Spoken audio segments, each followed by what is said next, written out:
Hello বন্ধুরা, আশা করি আপনারা সবাই খুব ভালো আছেন আর আমিও খুব ভালো আছি।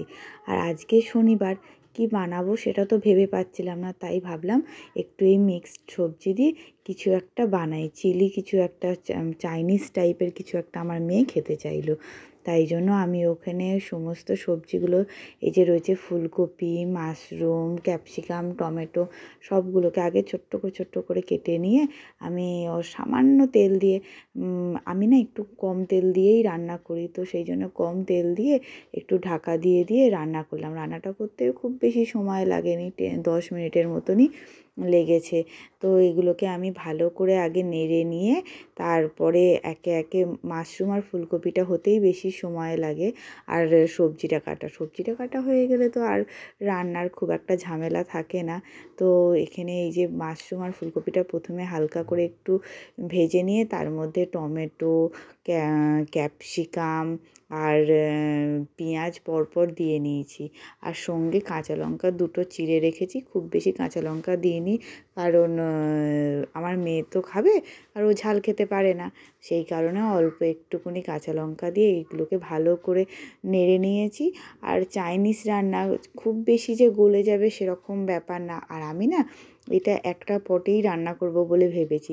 তার জন্য আবার সামান্য একটু তেল দিয়ে তার মধ্যে একটুখানি রসুন কুচি আমি দিয়ে এর মধ্যেই ভেজে নেব। কেননা না, আগে থেকে আবার এগুলোকে নামাবো, সেই কারণে আমি এর মধ্যেই রসুনটা দিয়ে একটু ভেজে নিয়েছি।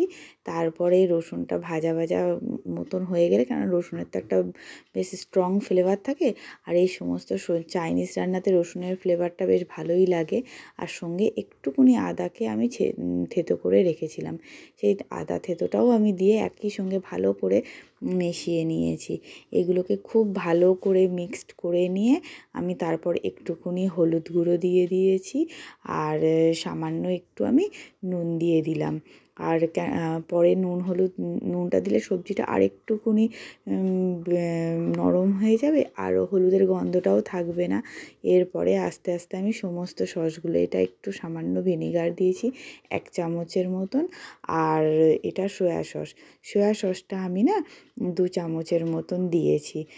এটা দিলে যে কোনো চাইনিজ আইটেমেই এই দুটো যায়। আর সঙ্গে দিয়েছি অনেকটা টমেটোর সস। আর আমি এখানে কোনো কর্নফ্লাওয়ার ব্যবহার করিনি, যেহেতু ঘরে খাবো, তো সেই কারণে কর্নফ্লাওয়ার আর দিইনি। আর একটু গোলমরিচ গুঁড়ো দিয়েছি। আর এখন শীতকালে প্রচুর ধনেপাতা পাওয়া যায়, তো সেই জন্য ধনেপাতা দিয়েছি ভালো করে। আর দিয়ে এই দেখো আমার সবজিটা এরকম হয়েছে। কেমন হলো